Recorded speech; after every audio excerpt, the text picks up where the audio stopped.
Matagal ko na gusto mag-vlog, but for some reason, I could never do it. I finally did it though. On my recent trip to Amsterdam, nagtry akong mag-vlog. On this video, I'll share my little adventure in Amsterdam and the 3 lessons I learned when I started this thing called vlogging. Time check, it's 2:50 a.m. On my way na sa airport. Natid ako ng tropa kong lover boy. Giancarlo Agtis ng Petel. Maaga yung flight ko papuntang Amsterdam. But usually, gusto ko yung ganitong time kapag pupunta ako ng airport. Maaga pa, konti pa yung tao at malamig. Punta na tayo sa check-in counter. Nakalibre ulit tayo ng business class. Baka akala nyo marami akong pera. Libre lang tong business class na lipad ko ngayon. Maybe in my future videos, I'll share how you can do it too. I still have like 2.5 hours or almost 3 hours. Punta naman tayo ngayon sa lounge.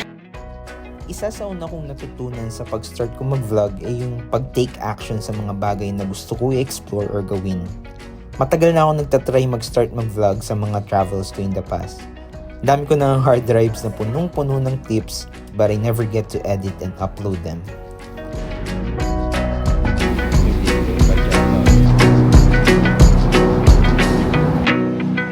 So chill muna tayo dito sa Dubai Airport. Siguro takot ako and I'm not sure if I'll do it right or I'm not sure if it was even worth my time. Telling my story sa mga travels ko, being vulnerable, yung pagsasalita sa harap ng camera, all these things scare the shit out of me. In short, vlogging was something that is not on my comfort zone. Alright.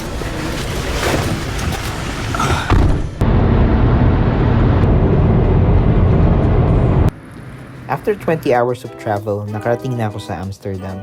Yung hotel na nabook ko medyo kakaiba kasi self-check-in siya.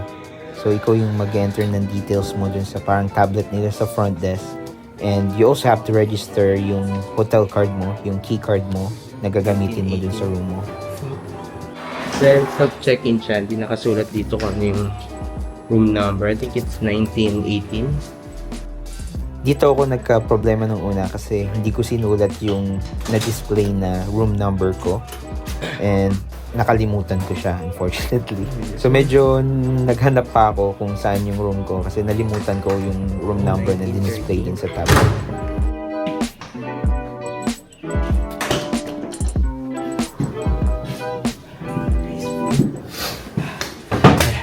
Nakarating na tayo finally sa hotel sa Amsterdam. I'm just gonna freshen up and see kung saan pa tayo pwede magpunta or baka magpahinga na lang din tayo. Tomorrow na tayo maglaboy. So basically maglalaboy tayo for almost 2 days naman. Pero dahil gutom ako, lumabas pa rin ako that night para maghanap ng makakain. We're going to Sobrang kakaiba nga nung nakita ko eh. McDonald's. McDo lang muna tayo.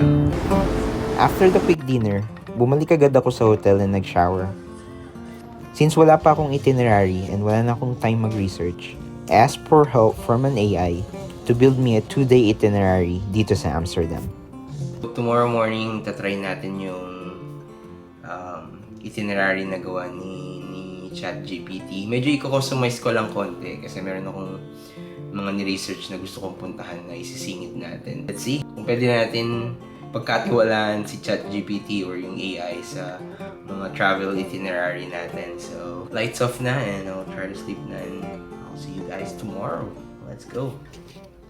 Morning. It's 7:30 and what's in my bag when traveling? Ito pa, may isa pang lens dito. First day sa Amsterdam. Maglalaboy na tayo. Let's go!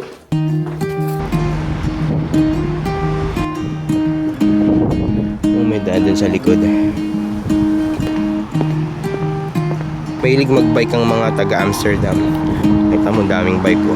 Madalas tayong manatili sa comfort zone natin kasi doon tayo nakakaramdam ng safety and control. Pero kung gusto nating mag-grow or gawin yung mga dreams and aspiration natin sa buhay, kailangan natin harapin yung mga bagay na hindi tayo sanay o komportable gawin. Yung mga pagkakataong natatakot tayo or nag-aalangan, yan yung mga moments na pwedeng magdala sa atin ng personal growth. That's why this time, I pushed through I picked up my camera sa pag-travel ko dito sa Amsterdam and napapanood nyo na tong inedit ko. So that means I just did it. And this first vlog is going to suck, and that's okay. As long as happy ako sa process and that I'll learn from this and improve, I'll take that as a win. So the first lesson I learned is get out of my comfort zone and just go do it.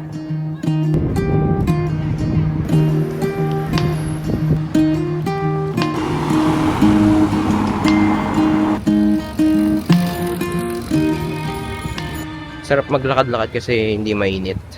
So, parang nasa 20 degrees Celsius ngayon. So, hindi tayo pinagpapawisan kahit puro lakad tayo rito. Another lesson I learned with vlogging is that I shouldn't care or focus too much on what other people will say or think. Dati kasi inisip ko mukha akong tangang nagsasalita mag-isa sa harap ng camera at kung ano yung isipin ng mga tao sa paligid ko. Ito yung kanal dito sa Amsterdam. Yung kanal kasi sa atin sa Pilipinas. Iba itsura ng kanal sa atin. Pag sa Pilipinas, pag nahulog ka doon sa kanal, talagang putik-putik ka eh. Dito parang hindi pa rin naman pwede maligo siguro, but hindi, wala ka namang putik-putik or hindi ka maliligo sa Imbornal pag nahulog ka sa kanal dito.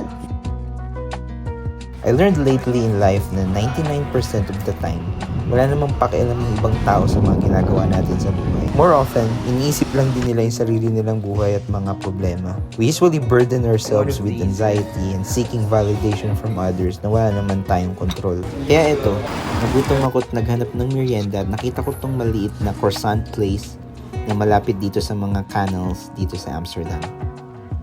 Amsterdam isn't the perfect environment to put this to test kasi nasa ibang bansa ako and wala namang nakakakilala or nakakaintindi sa mga pinagsasabi ko. But still, this is a good start and will give me confidence to keep vlogging kahit pag-uwi ko ng Pinas. After ko magmerienda, pinuntahan ko yung bahay ni Anne Frank. Historical tong place na to dahil siya yung bata na naging famous dahil sa kanyang diary. Sinulat niya yon habang nagtatago siya at yung pamilya niya mula sa mga Nazi noong Second World War. Dito tayo sa The 9th Street.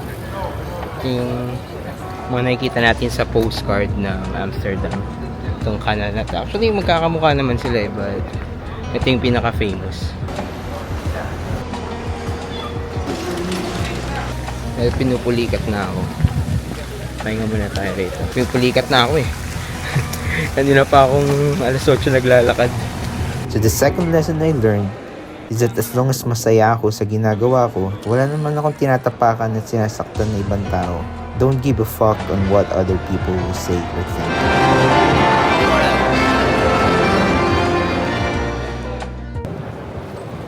And we finally arrived sa favorite part ko every time magta-travel ako sa ibang bansa.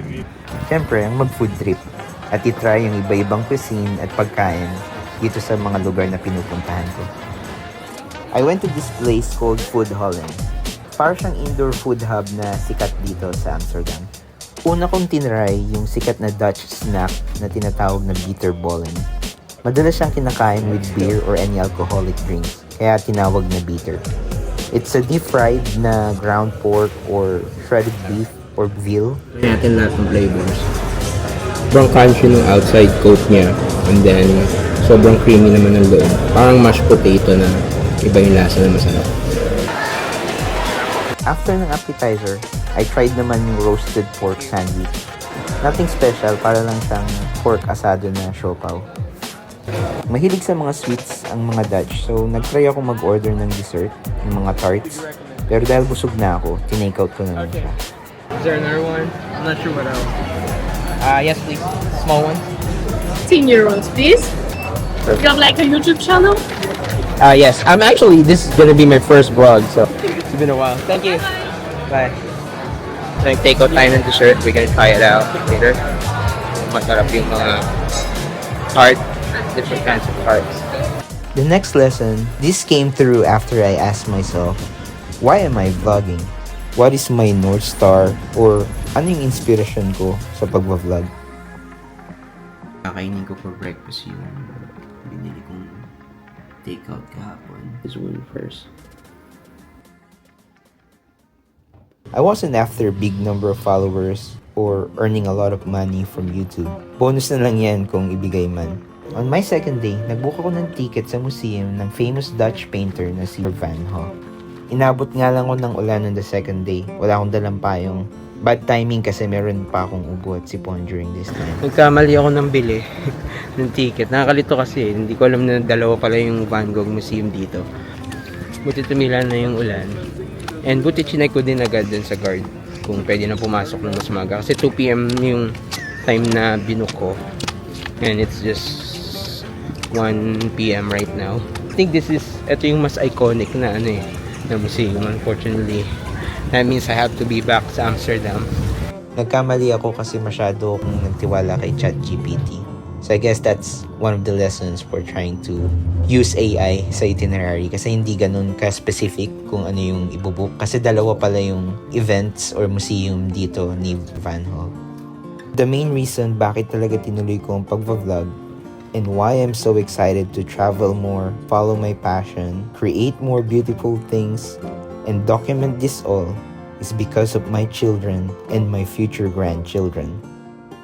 I just think that it'll be really cool na 30 years from now, like Christmas Eve ng year 2054, my children and all my grandchildren are around me, sitting in my living room while pinagsasaluhan namin yung Noche Buena and while they're watching my YouTube vlogs and adventure. Naanti ko ngayon yung Stroop Waffle. Isa sa mga famous na pagkain dito sa Amsterdam. Let's try it. Hindi ko na kita niya pero meron siyang parang Gusto ko i-maximize yung mga opportunity, my youth, and yung time na binibigay sa akin ngayon to document all of this. Share this with my loved ones and my future grandchildren. Ang cool lang na mapapanood nila yung mga adventures ng lolo nila sa future. So mga apo, kayo ang dahilan kaya nagsimula akong mag-vlog. Everything that I'll capture, document, lessons in life that I'll share, and adventures that I'll do from today onwards para sa inyo to. So the third lesson is that in everything I do from now on, I will live my values and find my North Star.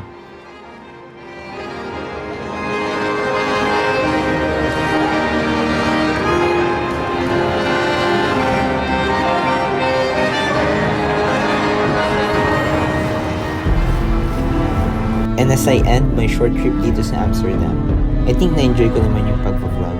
I'm liking it and I think I'm gonna keep doing it. Nababalik yung passion ko sa videography and storytelling. And kung interesado kayo na panoorin pa tong mga next vlog ko, subscribe na kayo and follow nyo ako sa next destination. See you on the other side. See ya, bye!